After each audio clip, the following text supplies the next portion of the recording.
আয়ুষ আর কুসুমের সত্যিটা জেনে গিয়ে সিদ্ধান্ত নিল দেবীমা। সম্পূর্ণ জানতে দেখতে থাকো। গল্পে শুরুতেই দেখা যায় কুসুমের সাথে বারবার দেখা করতে চাইছিল আয়ুষ, কিন্তু কুসুম আয়ুষের সামনে যেতেই চায় না। এরপর দীপালিকে বলে, পিসিমণি তুমি এক কাজ করো, এই যে খাবারটা আমি ভালো করে প্যাক করে দিয়েছি, এটা ছোটো স্যারকে গিয়ে দিয়ে দাও। ছোটো স্যার যাতে এই টিফিনটা নিয়ে যায়, খিদে পেলে খেতে পারবে। দীপালি তখন বলে, কুসুম তুই জানা, আর আয়ুষ বাবা বারবার করে তোকে বলছিল যেতে, তুই যা গিয়ে একবার দেখা করে আয় আর এটা তুই হাতে দিয়ে আসবি।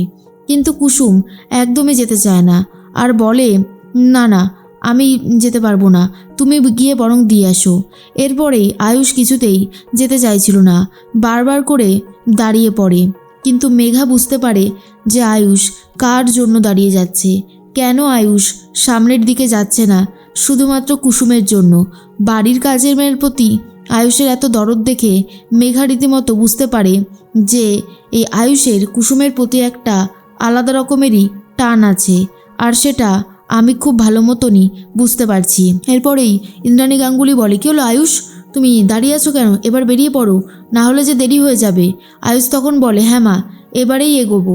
একটু করে এগোতে থাকে আর বারবার পেছনের দিকে তাকাতে থাকে, ভাবে একটাবার যদি কুসুম আসতো। কিন্তু এরপরেও কুসুম আসে না দেখে আয়ুষ গাড়িতে করে চলে যায়। তারপরেই চলে এসেছে কুসুম আর বলে, এ বাবা, ছোটো স্যারের সাথে তো একবার দেখাও হলো না। ছোটো স্যার নাকি আমার সাথে মিট করতে চেয়েছিল, সত্যি এই ব্যাপারটা খুব বাজে হলো। এরপর সন্ধে হতেই কুসুম বারবার করে মিস করতে থাকে আয়ুষকে। এরপর অনেকটাই সময় পেরিয়ে গেছে, রাতও হয়ে গেছে। কুসুম ভাবে, বাবাও তো এখনও এলো না, কি করছে কে জানে, একবার ফোন করে দেখব। না থাক, পরেই ফোন করব। এরপর কুসুম একটা আওয়াজ পায় আর এগিয়ে গিয়ে দেখতেই তখনই কুসুম দেখে তার মুখ যেন কেউ চেপে ধরেছে, আর সেটা হলো আয়ুষ। আয়ুষকে দেখার পর কুসুম নিজের গায়ে চিমটি কাটে আর বলে, আমি কি ঠিক দেখছি? ছোটো স্যার আপনি এখানে? আপনার তো এতক্ষণে দিল্লিতে থাকার কথা ছিল, আপনি এখানে কি করছেন? আয়ুষ বলে, দিল্লি থেকে চলে এলাম তোমার জন্য। কি ব্যাপার বলো তো কুসুম, তুমি আজকাল আমাকে দেখলেই কেমন যেন একটা করতে থাকো, যেটা আমার একদমই ভালো লাগে না।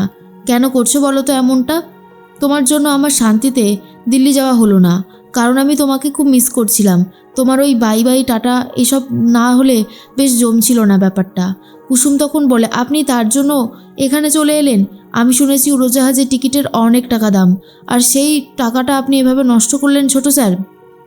আয়ুষ বলে, জীবনে সবসময় সব কিছু টাকা দিয়ে বিচার করা যায় না, সব কিছুরই অন্য রকমের হিসাব থাকে, বুঝেছো? দেখো কুসুম, তুমি যদি আমায় না বলো তোমার কি হয়েছে, তাহলে আমি কোনোভাবেই শান্তি পাচ্ছি না। প্লিজ দয়া করে বলো তোমার কি হয়েছে, না হলে যে আমার খুবই খারাপ লাগছে। ঠিক তখন কুসুম বলে, আমার কিছুই হয়নি, আসলে আমি একটু ব্যস্ত ছিলাম তো ছোটো স্যার, তাই আর যাওয়া হয়নি।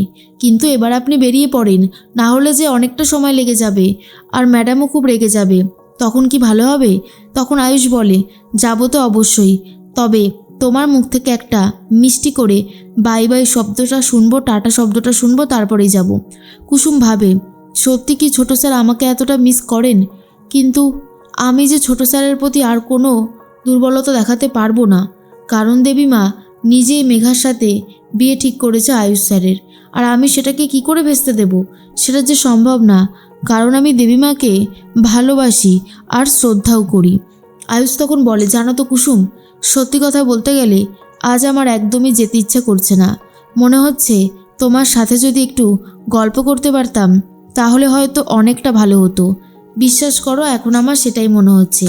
কুসুম তখন বলে, হ্যাঁ সেটা অন্য একদিন হবে ছোটো স্যার, কিন্তু আজ আপনাকে যেতেই হবে, আর আমার কাছে কিচ্ছু বলার নেই। এরপর আয়ুষ যেতে গিয়ে দেখে দাঁড়িয়ে আছে সিকিউরিটি তড়িৎ কাকা। আয়ুষ তখন বলে, তড়িৎ কাকার চোখ এড়িয়ে কী করে যাবো বলো তো কুসুম? ব্যাপারটা কিন্তু খুব সিরিয়াস।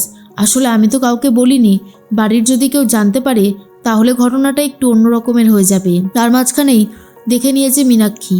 মীনাক্ষী দেখে নিয়ে বলে, দিদি তো খুব গর্ব করে বলেছিল কুসুমের সাথে আয়ুষের কোনো সম্পর্ক নেই। কতটা কি সম্পর্ক আছে সেটা খুব ভালোভাবেই বোঝা যাচ্ছে।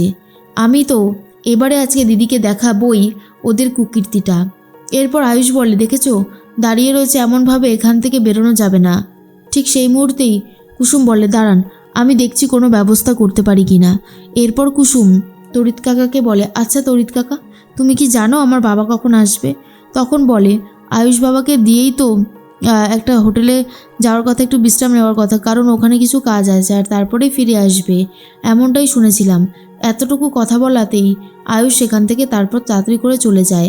তখনই কুসুম বলে, নিন, কাজ হয়ে গেছে, এবার তাড়াতাড়ি বেরিয়ে পড়ুন, না হলে কিন্তু দেবীমা খুব রেগে যাবে। আয়ুষ চলে যায়। তখনই কুসুমের সাথে মুখোমুখি দেখা হয় মীনাক্ষীর। মীনাক্ষী তখন বলে, কে এসেছিল? কাকে তুমি এগিয়ে দিতে গেলে কুসুম? কুসুম তখন বলে, কি যে বলেন না, এত রাতে আবার কে আসবে? এই বলে কুসুম নিজের ঘরে চলে যায়। আর অন্যদিকে মীনাক্ষী বলে, আজ আমি এর একটা হেস্তনেস্ত করে তবেই ছাড়বো। দিদি আমাকে আগের দিন মুখে কালি লেপে দিয়েছে, আজ সেই কালিটা মাখতে চলেছে আয়ুষের মুখেই। এরপরে মীনাক্ষী সবাইকে ডাকাডাকি করে আর বলে, আমি এখানে দেখতে পেলাম আয়ুষ এসেছিল। তখন দেবীমা বলে, তোর কি মাথা টাথা খারাপ হয়ে গেছে নাকি ছোট? এখানে আয়ুষ কোথা থেকে আসবে? আয়ুষ এখন দিল্লিতে রয়েছে, আর তুই বলছিস এখানে আয়ুষ এসেছিল? তোর মনে হচ্ছে মাথাটা পুরোপুরি খারাপ হয়ে গেছে। কিন্তু মীনাক্ষী তখন বলে, আরে বাবা দিদি, আমার মাথা খারাপ হয়নি, কুসুমকে ডাকো, তাহলেই সত্যিটা বোঝা যাবে। আয়ুষ এসেছিল কুসুমের সাথে দেখা করার জন্য।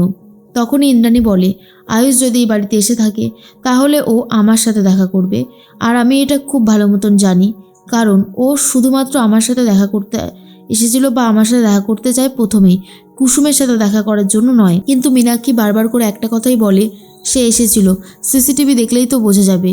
এরপর কুসুমকেও ডাকাডাকি করে, আর কুসুম তখন ভাবে, সর্বনাশ, এবার যদি দেবীমা সত্যি সত্যি ছোট স্যার আর আমার ঘটনাটা দেখে নেয়, তাহলে যে আমি খুব খারাপ হয়ে যাব দেবীমার কাছে। কি করব আমি এখন কিছুই তো বুঝতে পারছি না। তবে যেভাবেই হোক ব্যাপারটাকে আমায় সামলাতেই হবে।